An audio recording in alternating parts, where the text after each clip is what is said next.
Азыр канча балык чарба бар катталган?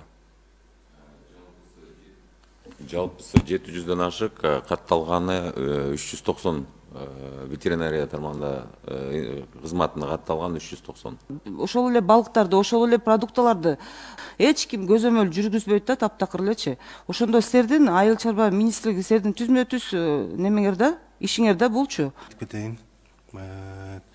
Биз Жалал Абад областынын Аксы району Учкоргон айыл өкмөтүнөн жарандык активист катары ушул жамаат келдик.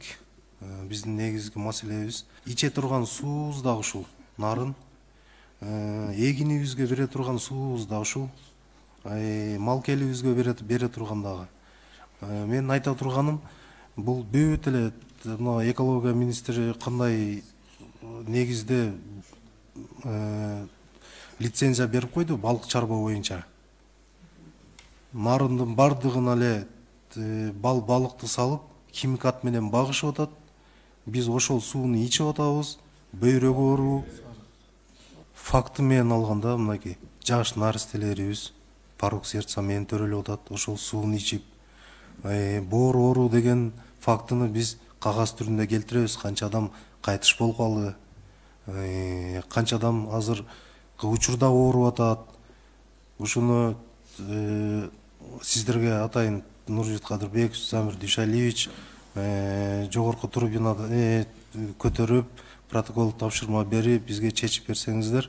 Мурат Урматов, айыл чарба министринин биринчи орун басары, балык боюнча туура акваторияны балык чарбаларга биз деген астыбыздагы балык департаменти берет. Эми балык өстүрүү жана балык продукциясын өндүрүү бул дагы ошол азык түлүк коопсуздугунун бир продуктларынын ичине кирет. Ошон үчүн эң биринчиден албетте бул таза тоют жана тоют кошулмалары болуш керек жана пайдаланыш керек. Бул боюнча дагы биз дагы көзөмөлдөйбүз. Ал эми таза суу боюнча албетте ичүүчү сууга, бирок бул водозабордон баардык экспертиза менен өтүш керек. Анан эми балык өстүрүү бул дагы бир айыл чарбанын приоритеттүү бир тармагы болот. Ошон үчүн акваториялар туура Токтогул суу сактагычтан жана Нарын бассейнинин суусуна туура берилет. Ал эми бул сууга зыян келтирбеш керек, таза сууга да келтирбеш керек. Негизи ошол балыкка берилген жеми дагы, тоют кошулмалары дагы таза болуш керек. Биз көзөмөлдөйбүз. Анан эми таза сууга шаар алып атса, бул өзүнчө дагы экспертизадан албетте сапаттуу өтүш керек. Ошол эле азык түлүк коопсуздук боюнча, биология коопсуздук боюнча Динара Шымовна айткандай, азыр бизде кичинекей ымыркайлар көбү порок менен төрөлүп атат. Бул эмненин белгиси? Анан кийин жана биздин балдарыбыздын кичинекей убагында эле уже гепатит болуп ооруп атат, цирроз болуп ооруп атышат.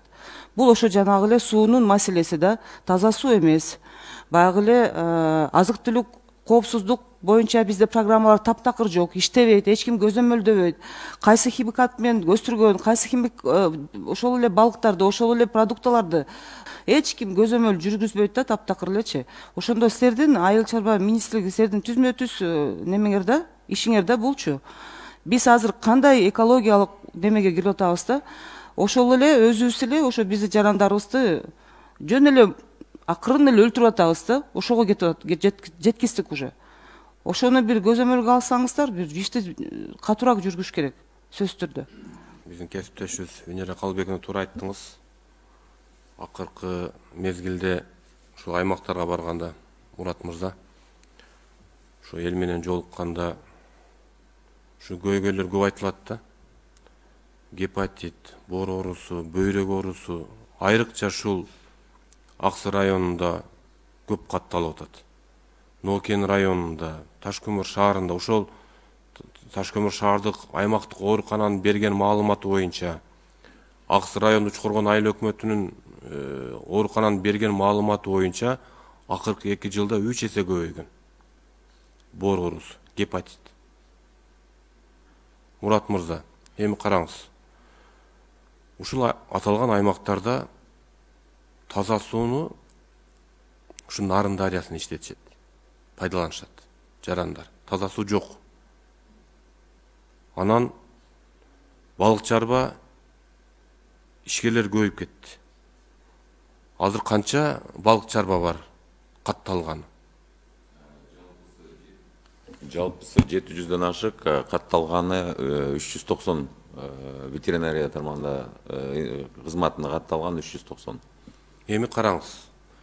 Bir balık çarbaga болжолдуу канча каражат жумшашат ишкерлер? Эми садковый боло турган болсо, садоктор бир 15 000 долларга чейин барат, андан кымбат. Канча максимум канча? Садокторбу? Негизи жанагы Нарын дарыяда балык чарба Бир садок 15 000 доллардан өйдө карайт. ал жерде бир эле ишкерде 10 садок бар. Мына bir ишкер балык чарбага 40-50 миллион сом каражат кетирип атат. Bir эле ишкер. Эми сиз айтып атасыз 700 ишкер. Катталды. Азыр ошол Нарын дарыясында болжол менен бир 20га жакын ишкер бар. Дагы 600'ü катталган. 5 жылдан кийин, 10 жылдан кийин Нарын дарыянын акыбалы кандай болот? 28 Siz kepildik бере аласыз, bazı 380 куб агып аткан Нарын дарыясында 5 жылдан кийин канча куб агат? Азыр мөңгүлөр эрип атат. Жылдан жылга суунун агымы азайып атат. Эгерде 5 жылдан кийин ошол 380 куб азайып 200 куб калса, суу жылуу болуп калса, анан сиз ошол Нарын дарыясынан бир Кудай сактасын бир оору чыкса, кантип биз ишкерлерге мораторий кое алабыз? Токтото алабыз биз? Миллиарддаган акча каражат кетет. Жалпысы, бул жалпысы мамлекет боюнча 700'дан ашык. Бизде азыр талап кылып атабыз, баары каттоодон өтүш керек деп. Ошон үчүн жанагы айырмасы болуп атканы жарымдан көбү катталып, бирок дагы каттала элек дагы балык чарбалар бар. Бул мамлекеттик деңгээлде. Токтогул суу сактагычына 28 болуш керек эле. Мен так азыр айта албай атам. 28 бул балык чарба болчу. Буга чейин тендерлерден өткөрүп, жана акватория конкурстан өткөрүлүп, анан акваторияны алган балык чарбалар. Эми Замир Душалович, бул жерде балык чарбасы менен алектенген ишкер бул таза иштеш керек. Премикстердин, тоюттардын пайдаланууда дагы адамга зыян келтирбеш керек. Бул ошол эле таза суу менен бирдей эле балыкты биздин дастарконубузга келип, тамак аш катары келип желип атат. Ошон үчүн ал жерге албетте буга чейин айткандай адам ден соолугуна зыян келтирбечү, зыяны жок тоюттарды, тоют кошулмаларды, балыкты таза экологиялык таза өстүрүш керек. Жана биздин максатыбыз да ошондо болуп атат. Кыргызстанда өндүрүлгөн кайсы болосун аль чарба продукциясы эң биринчи экологиялык таза болуш керек, премиум класс болуш керек деп. Ошон үчүн биздин да талабыбыз жана көзөмөлүбүз ошондо болуп атат, жана багытыбыз ошондо.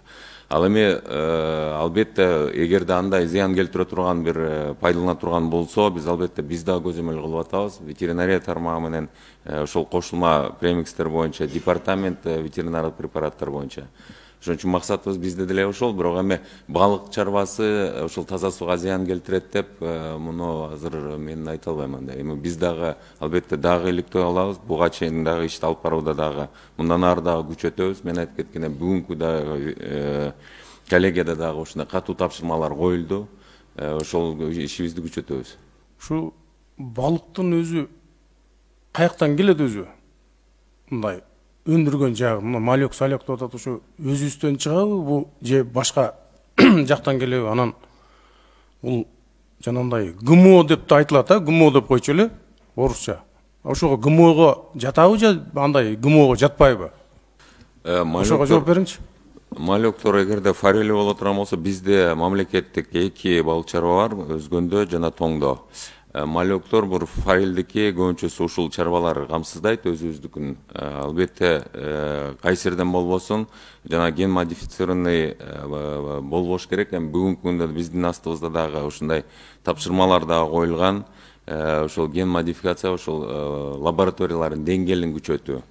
Бүгүнкү күндө ошол лабораториялар ГМОну азырынча аныкталбай атат, бирок жакынкы арада ошого жетебиз. Биздин лабораториялардын деңгээли азырынча ошого жете элек. Ал эми биздеги өндүрүлгөндө, бизде өндүрүлгөн малектордун составына же этинде ГМО жок деп биз кепилдик бере алабыз. Менимче суроолор да берилип бүттү окшойт. Жакшы эле талкууладык.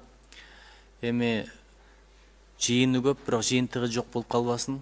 Менимче урматтуу министрдин орун басары мындан ары кандай иштерди кылыш керек? Менимче жакшы эле маалыматтар алынды окшойт, Барганда жыйын өткөзүп, бир тыянак билдирип, анан бизге да маалымдап турасыз. Биз муну чечимге да кошобуз.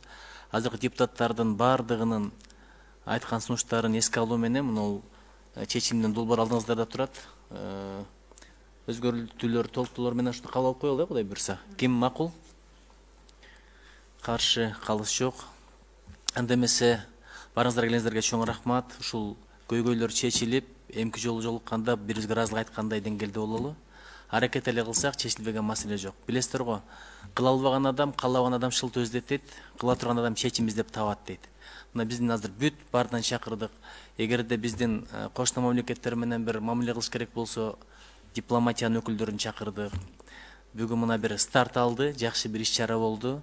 Кудайым колдоп коргоп, ушул маселелер чечилип, элибиздин ден соолугу чыңалып, бир тууган эл менен ынтымагыбыз дагы бекемделип, арабыздагы кызматташуу жакшы жактарга бизди жетелей берсин. Чоң рахмат.